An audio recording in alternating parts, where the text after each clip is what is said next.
नमस्कार, मी लाघवी ओम सावंत बुलेटिनमध्ये आपलं स्वागत करते। गावाकडे अनेक महत्त्वाच्या घडामोडी घडतात। पाहणार आहोत गावाकडच्या घडामोडींचा सुपरफास्ट आढावा। लोकसभा निवडणुकीच्या पहिल्या टप्प्यातील लोकसभा मतदारसंघात काल प्रचाराच्या तोफा थंडावलेल्या आहेत। 20 राज्यातील 91 लोकसभा मतदारसंघात पहिल्या टप्प्यात मतदान होत आहे। तर राज्यातील पूर्व विदर्भातल्या 7 लोकसभा मतदारसंघात 11 एप्रिलला म्हणजे उद्या मतदान होणार आहे। पूर्व विदर्भातल्या 7 लोकसभा मतदारसंघात 11 एप्रिलला म्हणजे उद्या मतदान होणार आहे। प्रचाराच्या शेवटच्या दिवशी सगळेच राजकीय पक्ष ताकद पणाला लावताना दिसतात। आता उद्याच्या मतदानाकडे सगळ्यांच्याच नजर आहेत। सकाळी 7 पासून मतदानाला सुरुवात होणार आहे। त्याकरता प्रशासनाने आवश्यक यंत्रणा सज्ज ठेवली आहे। लातूर जिल्ह्यातल्या औसा इथं महायुतीची जाहीर सभा झाली। भाजप शिवसेनेच्या युतीनंतर उद्धव ठाकरे आणि पंतप्रधान नरेंद्र मोदी यावेळी एकाच व्यासपीठावर आले। यावेळी मोदींनी उद्धव ठाकरेंना छोटा भाऊ असं संबोधलंय। काँग्रेसच्या घोषणापत्रातील भाषा ही पाकिस्तानची भाषा आहे। दहशतवाद्यांना प्रोत्साहन देण्याचा काँग्रेसचा मानस आहे। अशा काँग्रेसवर तुम्ही विश्वास करू शकता का, असा सवाल मोदींनी यावेळी उपस्थित केला आहे। दरम्यान काँग्रेसच्या घोषणापत्रातील भाषा ही पाकिस्तानची भाषा आहे। दहशतवाद्यांना प्रोत्साहन देण्याचा काँग्रेसचा मानस आहे। असा काँग्रेसवर विश्वास ठेवू शकता का, अशी टीका करण्यात आली। या भर सभेत मोदींनी काँग्रेस आणि राष्ट्रवादी काँग्रेस जम्मू काश्मीरसाठी वेगळा पंतप्रधान पाहिजे असलेल्यांच्या बाजूने उभी आहे असा आरोप करताना दिसले। अशा प्रकारचं वागणं शरदराव तुम्हाला शोभतं का, असा टोलाही त्यांनी लगावलाय।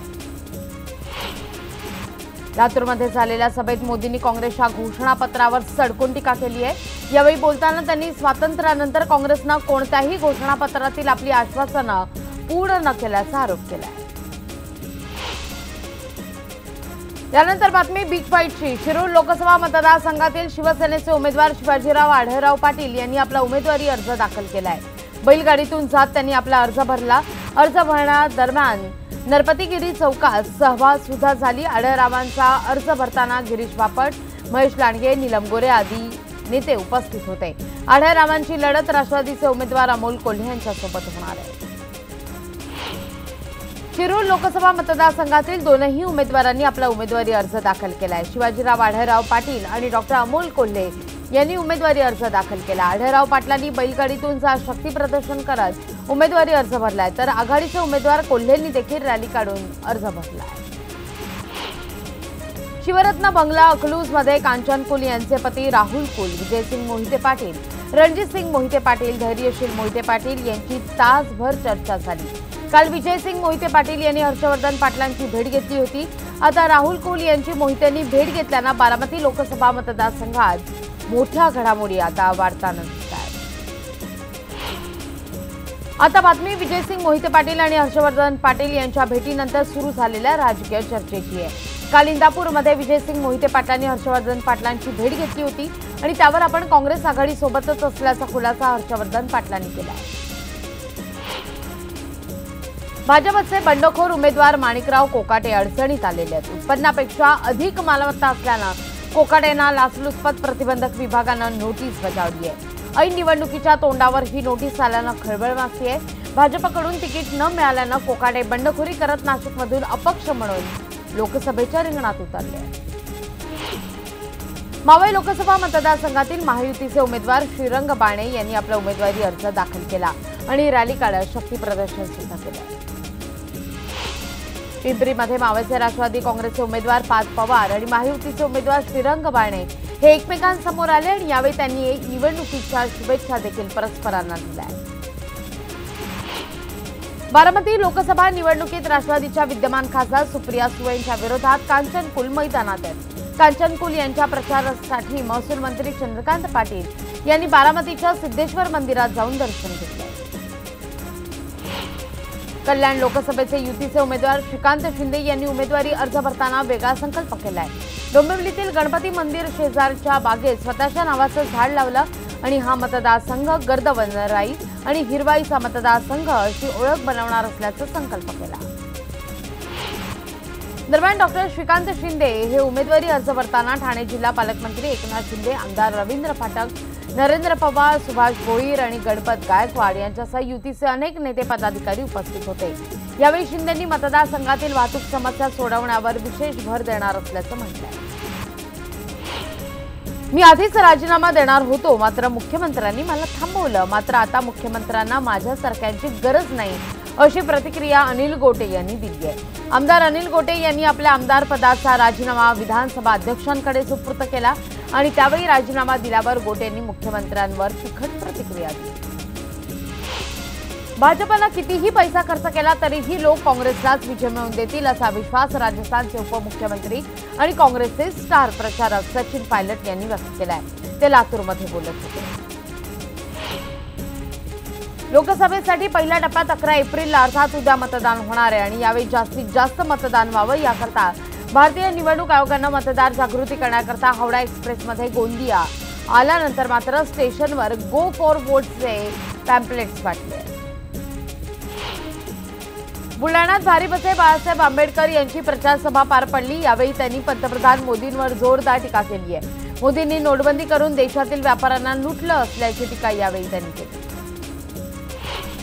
देशाचे गृहमंत्री राजनाथ सिंग यांनी अमरावती इथल्या प्रचार सभेत भाजप शिवसेनेचे उमेदवार आनंदराव अडसूळ यांच्यासाठी प्रचार सभा घेतली आणि यावेळी त्यांनी काँग्रेसवर टीका केली आहे। आमचं सरकार आलं तर आम्ही देशद्रोहाचा कायदा आणखीन कडक करू असं आश्वासन राजनाथ सिंग यांनी दिलं आहे।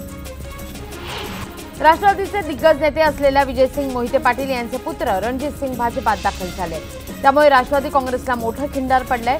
मात्र विजयसिंग मोहिते पाटलांनी अद्याप भाजपात अधिकृत प्रवेश केला नसला तरी त्यांनी भाजप उमेदवाराचा प्रचार सुरू केला आणि त्यामुळे राष्ट्रवादीला याचा फटका बसेल का याकडे सगळ्यांचंच लक्ष आहे।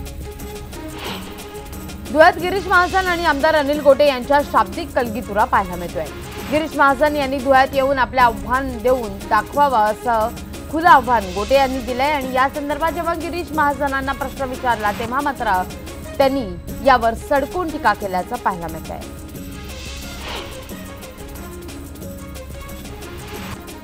यानंतर बातमी मात्र काहीशी वेगळी आहे।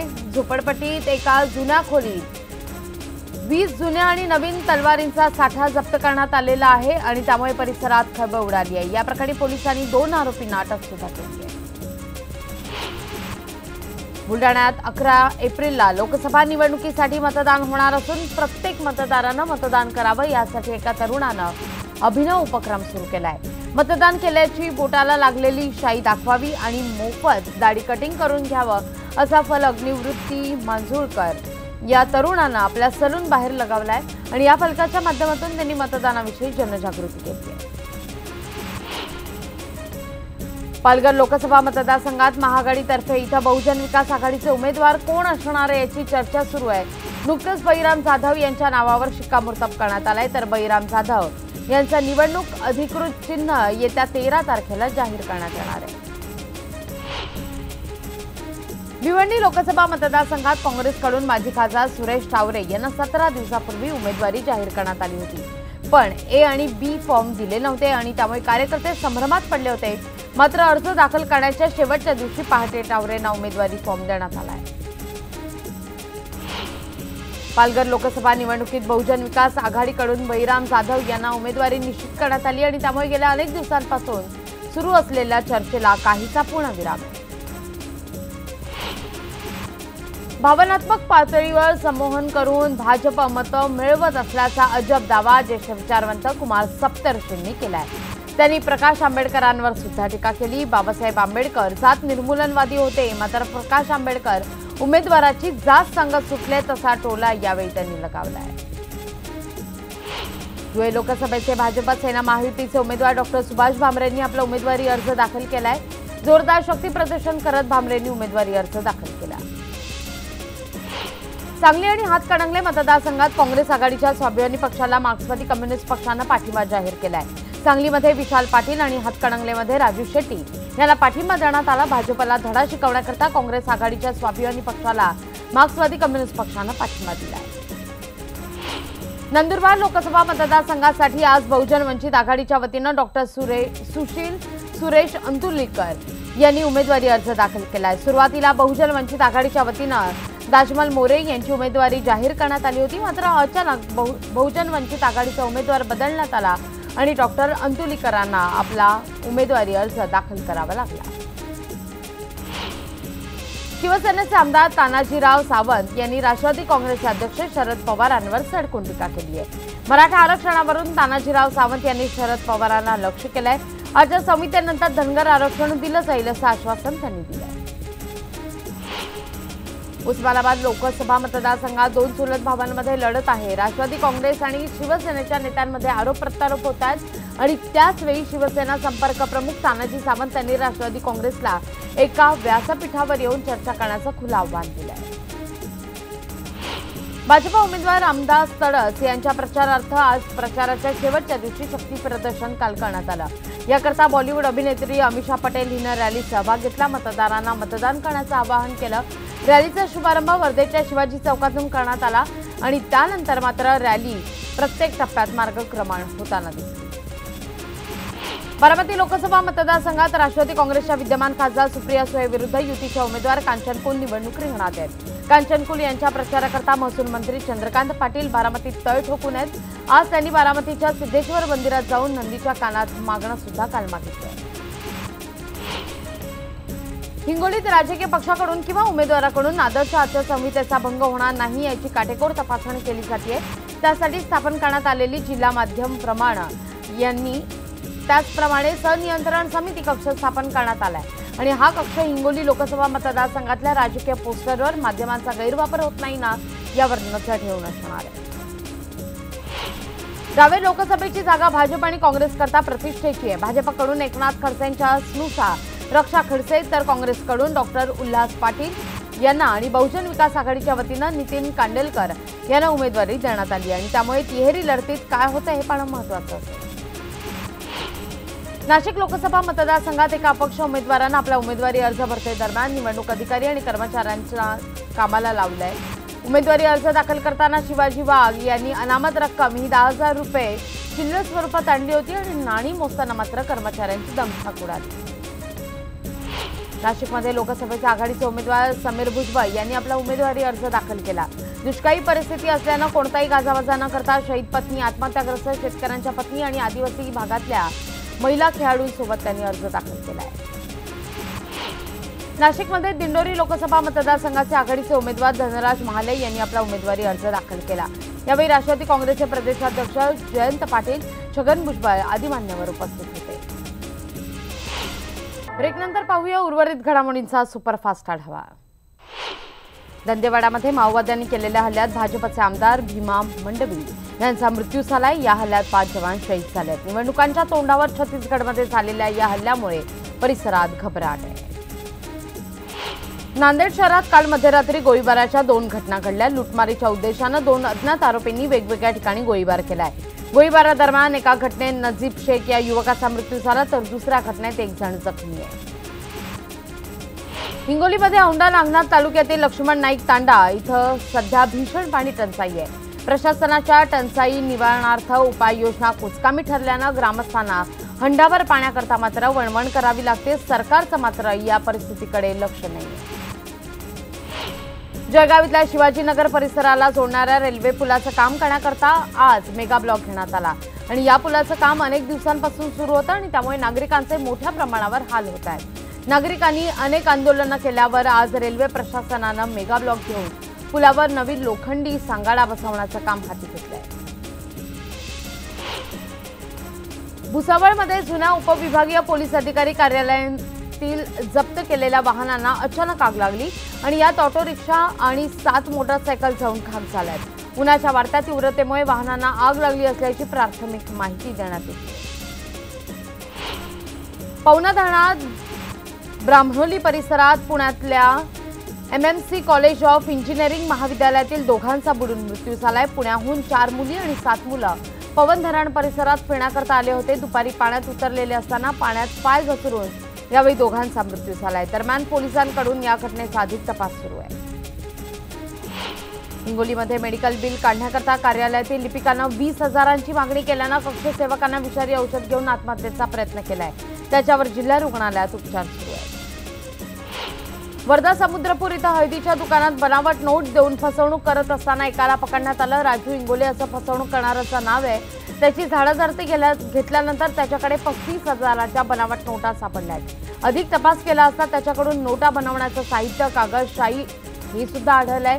या प्रकरणी स्थानिक गुन्हे शाखेचे पोलीस अधिक तपास करत आहेत। बारामती शहर पोलिसांनी बेकायदेशीर गावठी दारू बनवणाऱ्या भट्टीवर धाड मारून अड्डा उद्ध्वस्त केलाय। तब्बल 1,60,000चा मुद्देमाल सुद्धा पोलिसांनी यावेळी जप्त केला। कोकण किनारपट्टीवर बेकायदेशीर एलईडीद्वारे मासेमारी होत असल्यानं पारंपरिक मच्छीमार चांगलाच संतापलेला आहे। एलईडीद्वारे मासेमारी बंद करण्याच्या मागणीकरता राज्याचे पर्यावरण मंत्री रामदास कदम, दापोलीचे गुहागर मंडणगडचं शिष्टमंडळ यानं केंद्रीय मंत्री राजनाथ सिंग यांची नवी दिल्लीत जाऊन भेट घेतली आहे आणि एलईडीद्वारे मासेमारी थांबवण्याचे आदेश दिले।